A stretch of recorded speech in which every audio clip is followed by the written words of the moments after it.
Good morning.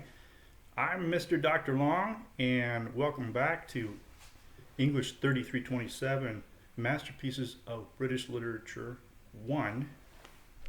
And this video, video 15, part 1, in this video,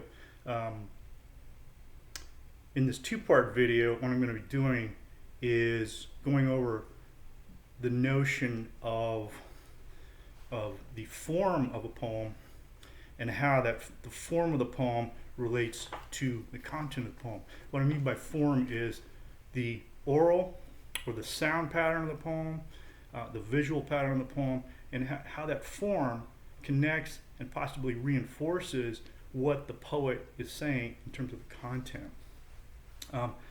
For this video, I would like you to, as a preliminary to watching this video, I also want you to watch the BBC Civilization series video over the 18th century. It's episode 10 of Civilization, and you can access that link or that URL on your Blackboard course homepage.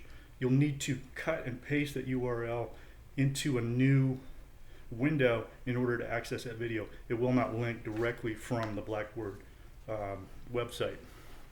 Also watch the instructional video number 14, parts 1 and 2, that I entitled Neoclassical Order and Confidence. Watch those. Do preliminary reading and viewing of the John Dryden and Alexander Pope poems that are in your syllabus. And also for parts 1 and 2 of this number 15 instructional video, read the poetry selections in the syllabus from William Cowper, C-O-W-P-E-R, this in the syllabus.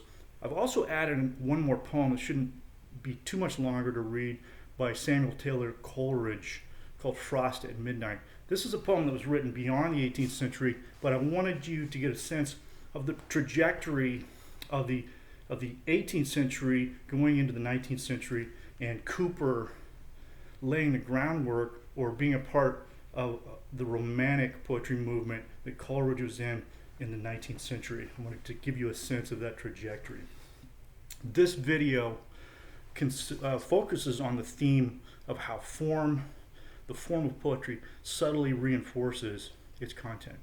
Either the argument or the narrative the speaker of the poem is presenting. Therefore, what I would like to do or try to do in this video, two-part video, are one, show how the symmetry of Spenser's Spenserian stanza, he used 9-line stanzas to write his poem, The Faerie Queen, represents a symmetrical tension between two themes.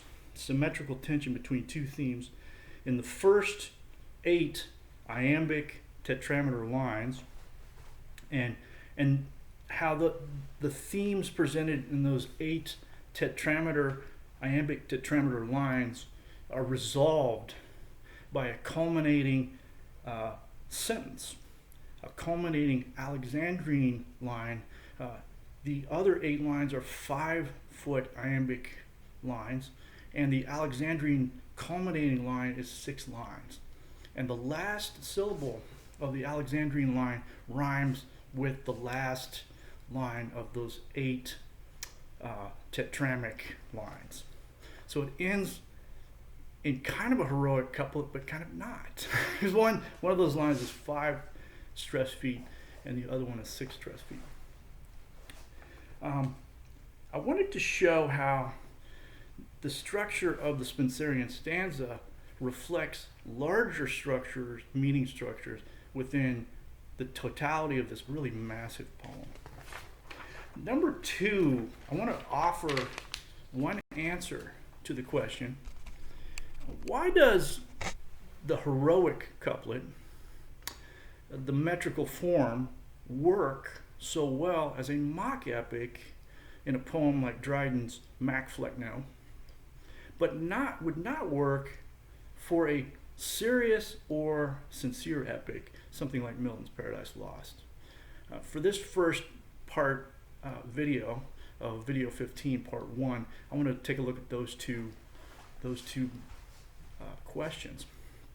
For the next video that I'm going to put up, part 2, I'm answering 2 other questions.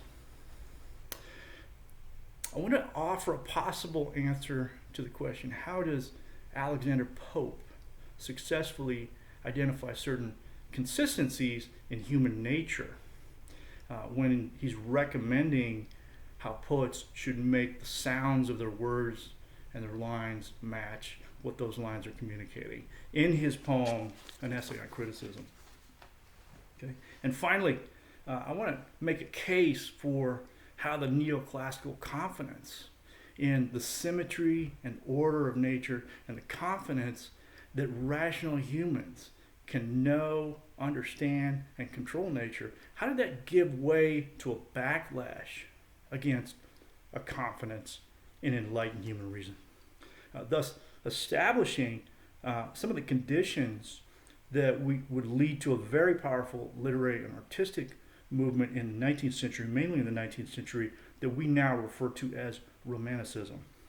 So we're kind of starting from Beowulf and trying to connect all the way over to the Romantic movement of the British 19th century and European 19th century. So, part 1 of this video, Spenser, Edmund Spenser, he uses the famous medieval triad as a poetic version of the Catholic schoolmen, these schoolmasters who taught Latin Catholic public schools, their educational method, which they referred to in Latin called the dispositio. The dispositio. If you have not done so, I would encourage you to stop the video now. If you have not downloaded the document, the script that goes along with this video, which is entitled Video Script 15 Part 1, 18th Century Poetry, Form to Content, Spenser and Dryden. Download that or print off that video script and you can follow along so you can tell what I'm saying here. Dispositio. It was an educational method developed in response to classical education. Dispositio is a form of argument. It's a form of conflict or dynamic interaction between 2 opponents. It was called dispositio. And dispositio can be defined as follows. This is a Wikipedia definition. The system used for the organization of arguments in Western classical rhetoric.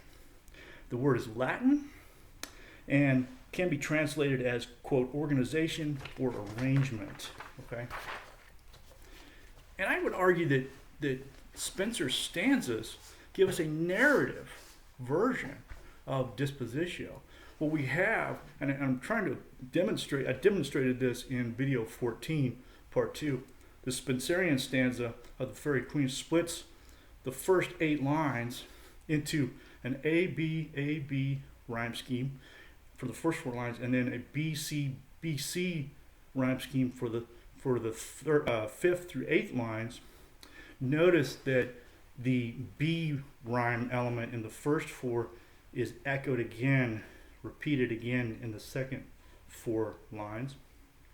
They're all iambic feet, meaning iambic tetrameter, meaning it goes ta-dum, ta-dum, ta-dum, ta-dum, ta-dum, ta-dum, ta-dum, ta-dum, ta-dum, ta-dum. 8 lines of that. What we have an even number of these iambic tetrameter lines, and then Spenser closes off or ties off each stanza with an Alexandrine line. That's a line of 6 iambic feet rather than 5, and the last syllable of that Alexandrine line rhymes with the just previous, the last syllable of the just previous line. So ta-dum, ta-dum, ta-dum, ta-dum, ta-dum, ta-dum. Okay. I'm going to read this like I read it for the last video 14. A gentle knight was pricking on the plain, it clad in mighty arms and silver shield, wherein old dents of deep wounds did remain, the cruel marks of many a bloody field. Yet arms till that time did he never wield. His angry steed did chide his foaming bit, as much disdaining to the curb to yield. Full jolly knight he seemed, and fair did sit. And then the Alexandrian line, as one for knightly jousts and fierce encounters fit. Right? Even the very first stanza of the Faerie Queene gives us a dynamic tension between two moods. There's a quiet, passive mood. The figure we see is a gentle knight, that is, a knight who follows the rules of divine order. He follows the rules of divine order and social decorum, and does not commit violence except when morally necessary, right? The impassive description gives way to an opposing theme, however. The speaker describes the knight's armor and shield, quote, wherein old dents of deep wounds did remain, unquote. That is, the stanza gives us evidence that the moral scruples and ideals of this gentle knight have been confronted and tested in actual violent situations. But the stanza then synthesizes those first 8 lines, those two themes in the first 8 lines, into the knight's, the synthesizes the knight's social orders and upholder of moral ideals, and his seasoning experiences in battle, with this culminating Alexandrian line, a description of the knight, full jolly he seemed, right?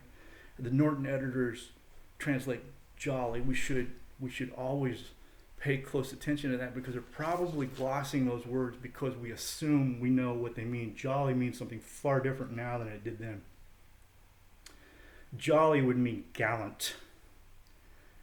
He rides gallantly, right? And fair did sit, as one for knightly jousts and fierce encounters fit. In other words, the knight is not traumatized or suffering from PTSD from battle. He retains that appearance of gallantry. And notice the qualifying word seemed. He seemed full jolly. It's very important, and I will explain why later. This is an optimistic stanza. It asserts on its surface the violence the knight has endured, and presumably the violence he has inflicted have not made him weaker, but stronger. In other words, violent conflict has made him more fit, F-I-T-T, for more violent conflict, right? Likewise, something very similar here. The Catholic educational system that Spenser undertook, that Shakespeare and Milton and John Locke and Isaac Newton undertook, the public school Catholic educational system, they would have undergone an educational process that resembled military training and military conflict.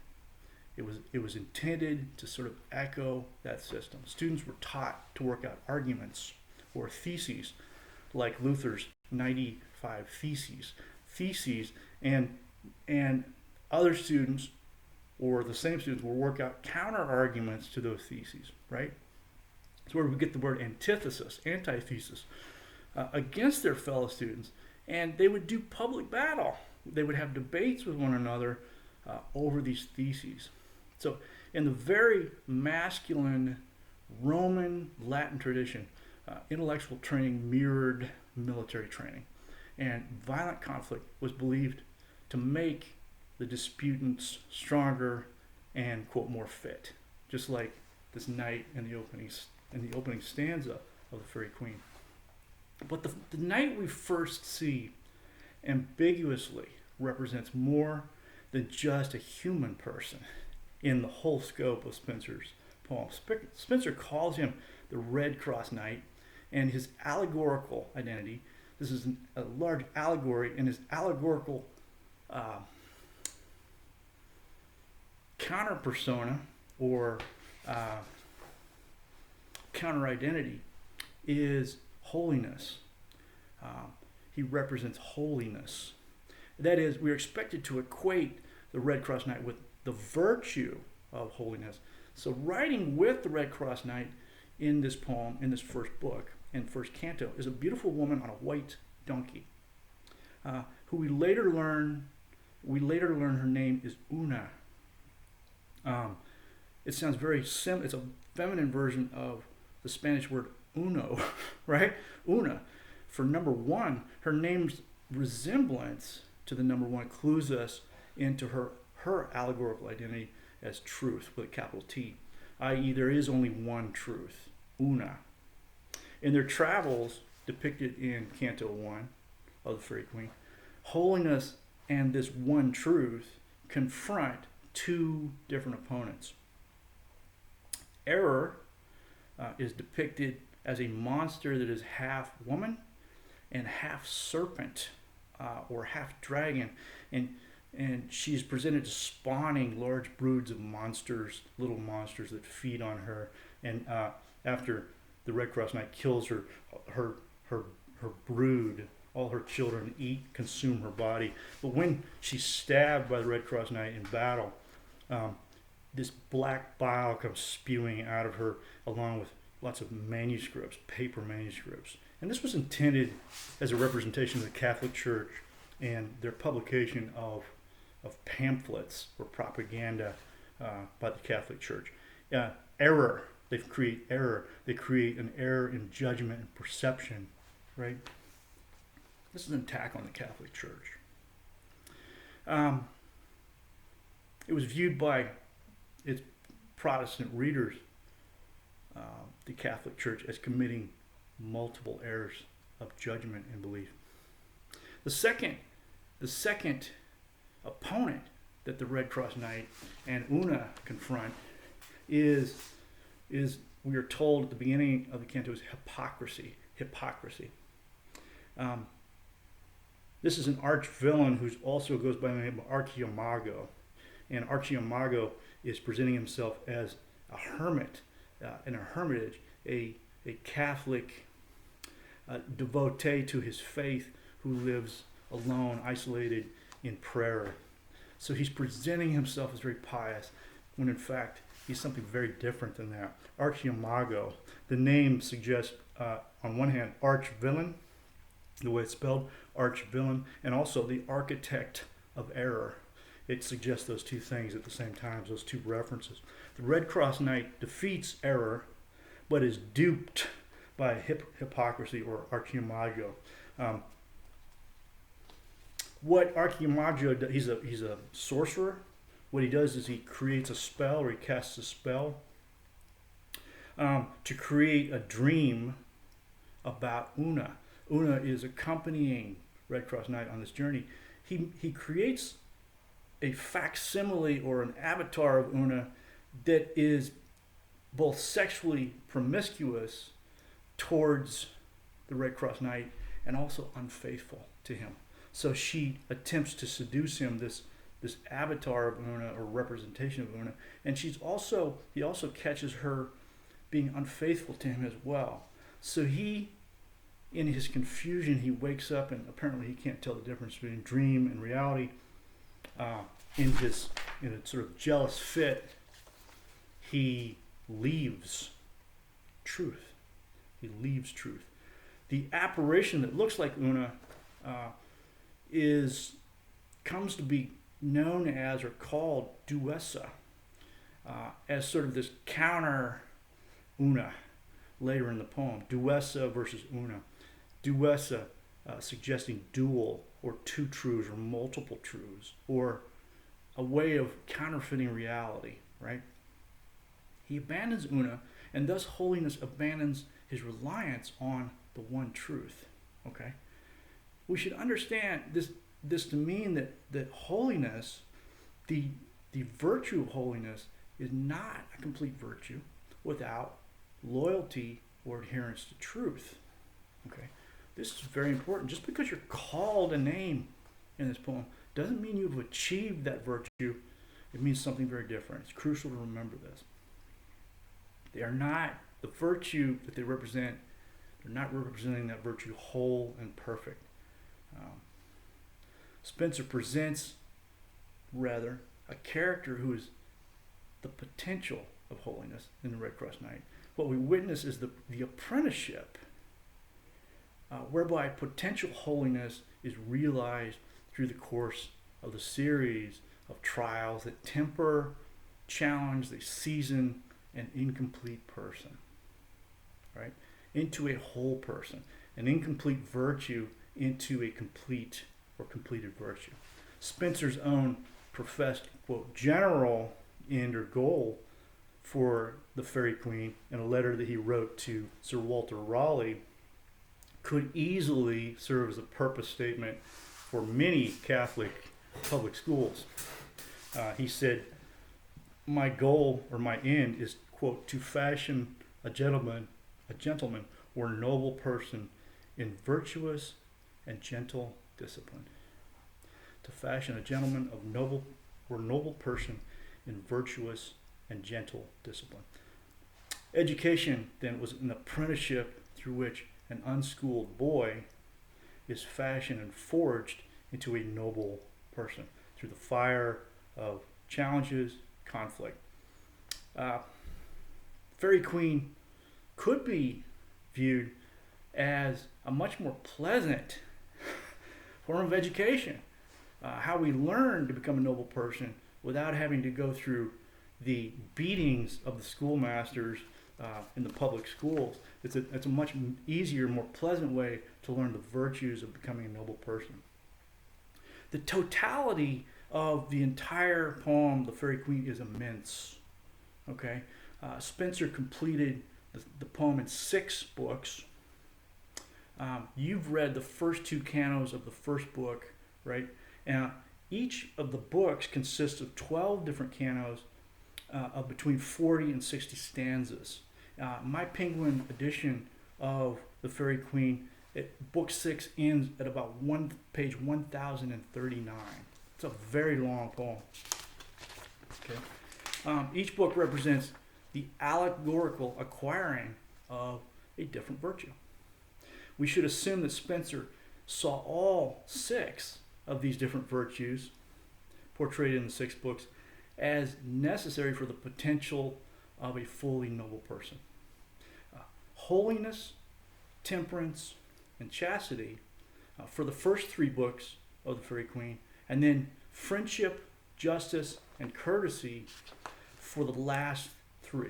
Northrop Frye notes the symmetry of the whole work as dividing the first 3 books as covering the private virtues, something that we have hidden within us. They're private virtues. And the final 3 books as covering public virtues, virtues that are on display and deal with our interactions with other people that can be publicly observed. Okay. I've put the link to that essay in your film script. You can look at that. Further, Frye sees each grouping of these 3 books carrying out a large version of the grammar school dialectical exercise. He calls it a sort of Hegelian progression. Hegelian dialectic was thesis, antithesis, synthesis. Thesis meets antithesis, and the generation of the 2 creates a synthesis of the 3. Right. He interprets the last book's virtue in each of the 2 triads as combining or a synthesis of the first 2. Thus, Frye argues, quote, of all the public virtues, friendship is the most private and personal. Justice is the most public and impersonal. And courtesy seems to combine the 2. Courtesy is a combination of friendship and justice. Similarly, and this is quoting Frye again, of all the private virtues, holiness is the most dependent on grace and revelation. It's the most dependent on God. Hence, the imagery of Book 1 is biblical and apocalyptic and introduces the theological virtues. Temperance, in contrast, is a virtue shared by the enlightened heathen, a prerequisite and somewhat pedestrian virtue. I find that funny. Spenser's synthesis virtue in Book 3 is chastity, which is a very interesting choice, right? Fry makes note of the fact that Spenser's supreme private virtue is chastity rather than something like charity, which biblically is established as one of the highest virtues, as Christian love, charity. Charity is not the culminating virtue of the first triad of books.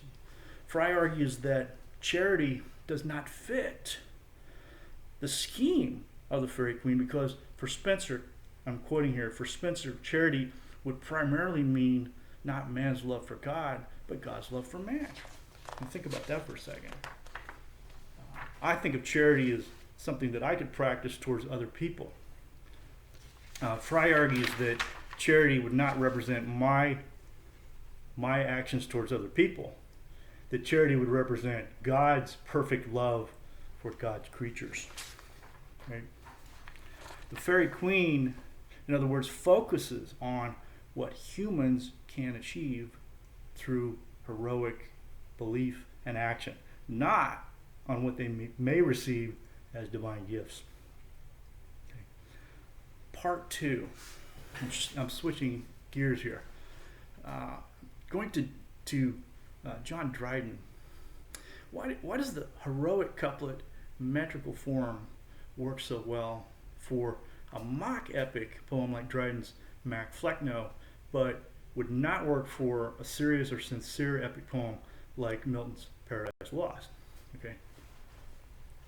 Dryden's Mac Flecknoe is a mock epic, and the Norton Anthology editors describe and define the mock epic poem. It's a poem that, quote, treats the low, mean, or absurd in the grand language, lofty style, and solemn tone of epic poetry, unquote. It is true that the diction, the word choice, often the word choice that Dryden uses, does create that lofty tone, that lofty, high, formal tone. Dryden also constructs the grammatical frameworks for many of the individual epic conventions we saw expressed in Paradise Lost. I'll go through some of these, try to explain what I mean by the syntactical framework. The narrative of a single great noble achievement, an epic poem, the narrative telling of a great noble achievement. And here we have quotations. I'm quoting partially from Dryden's Mac Flecknoe. The aged prince cried, "'Tis resolved, for nature pleads that he should only rule who most resembles me. Shadwell alone my perfect image bears." Right? And I'm quoting from lines 7 and then skipping down to lines 13 through 15 in Mac Flecknoe. There's a genealogical catalog of the great hero's ancestors who represent the predecessors or types of the heroic type that he becomes, the forebearers, right, of the great hero. Shadwell alone my perfect image bears, in line 15. Even I, blah, blah, blah, blah, blah, blah, was sent before but to prepare the way. These lines, even, the syntax, it's the syntax of the high epic rhetoric, the building up in renown of the one who's, quote, prepared the way. Dryden even gives us a subtle association between John the Baptist and Christ with prepare ye the way, prepare the way for the Lord. And in the Christian New Testament, John the Baptist prepares the way for the greatest of all epic heroes, Christ. The great achievements that are interwoven into the whole scope of history, where we have a great achievement and the epic poet interweaves it into the past and also into the future. It's as if that great epic achievement organizes the whole scope of history, right? We even have that sort of epic convention here. Here, Flecknoe, as a place to fame well known, for ancient Decker prophesied long since that in this pile would reign a mighty prince. Notice the heroic couplet ending in since and prince. Now Dryden, this is not an epic poem, it's a mock epic poem. So Dryden, although completely crosses the conventions of our epic expectations and fills the spaces in the syntax where we would expect to find, venerated objects, venerated people. He fills those with their precise opposites. So, for example, to the following lines, here Flecknoe as a place to fame well known, for ancient Decker prophesied long since that in this pile would reign a mighty prince. Dryden adds, born for a scourge of wit and fail of sense. Born for a scourge of wit and flail of sense. Lines 85 through 89 in Mac Flecknoe. He uses born for a scourge of wit and flail of sense to complete that last heroic couplet, right?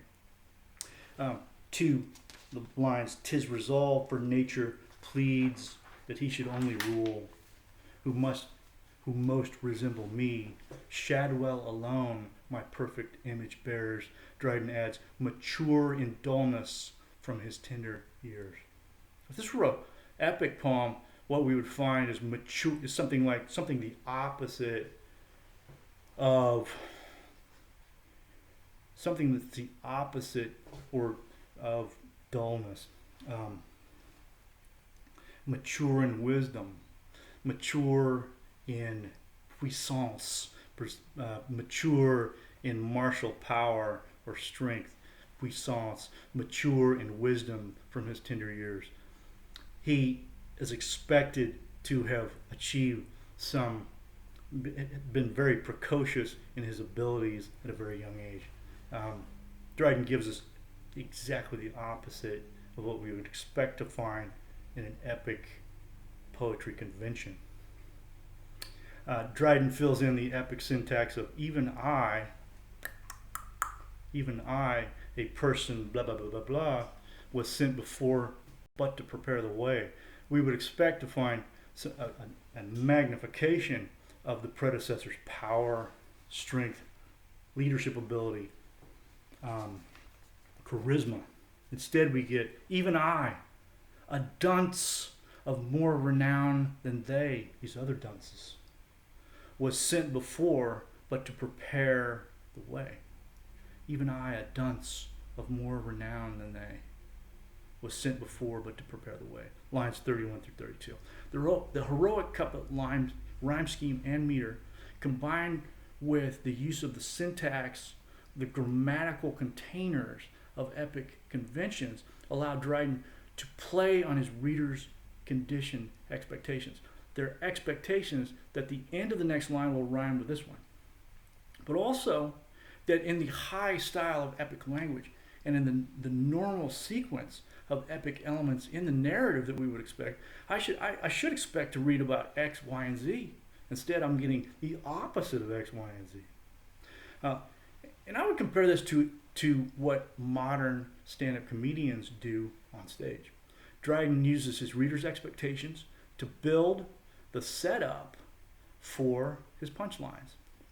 The stand-up comedian might talk about establishing the setup for a joke by selling it. You have to sell that setup.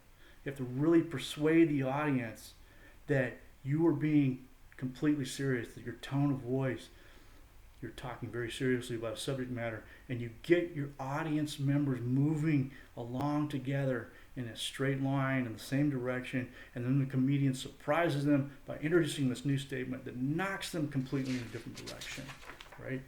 And that's usually when the audience, the tension is broken, you create the tension of the setup, and it's broken with a punchline.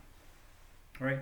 The three passages that I used to illustrate Dryden, his use of is using the same technique.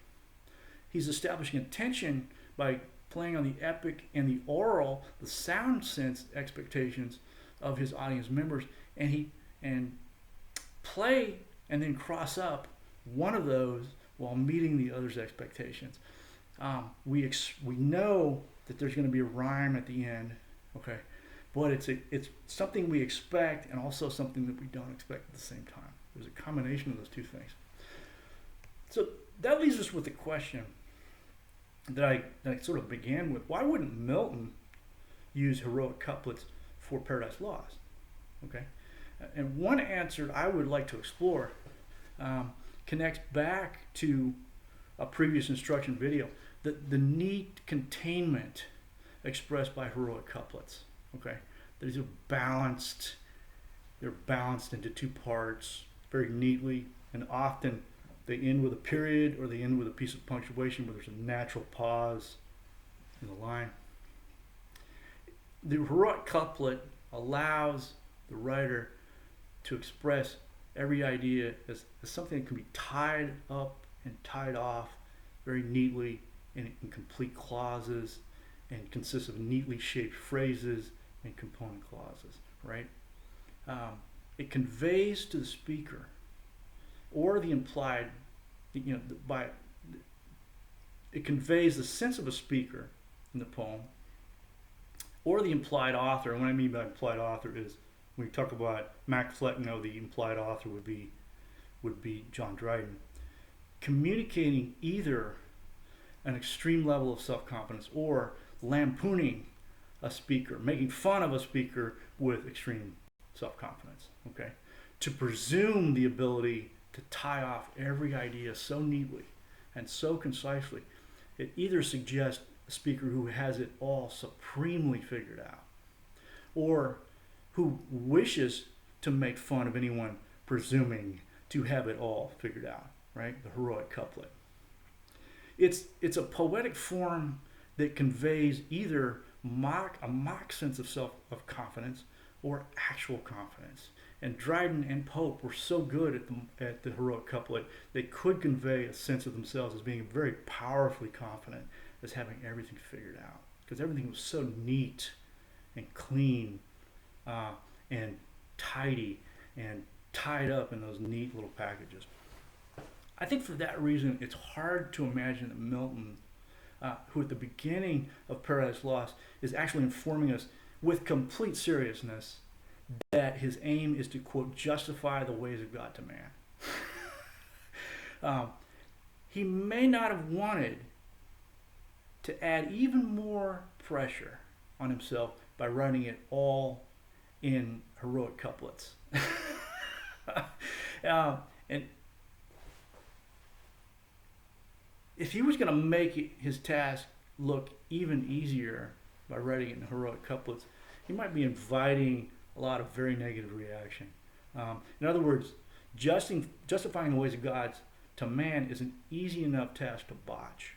It's an easy enough task to fail at monumentally without also making yourself look cheeky while also failing, right? Thank you for listening to this video. I will be posting part 2 of video 15, in which I will be answering those other 2 questions about Alexander Pope and then the Romantic poets, 2 of those other 2 questions. So thank you for watching this video, and I hope you have a good rest of your day. Stay tuned for other assignments that I will be posting as well. Thank you very much.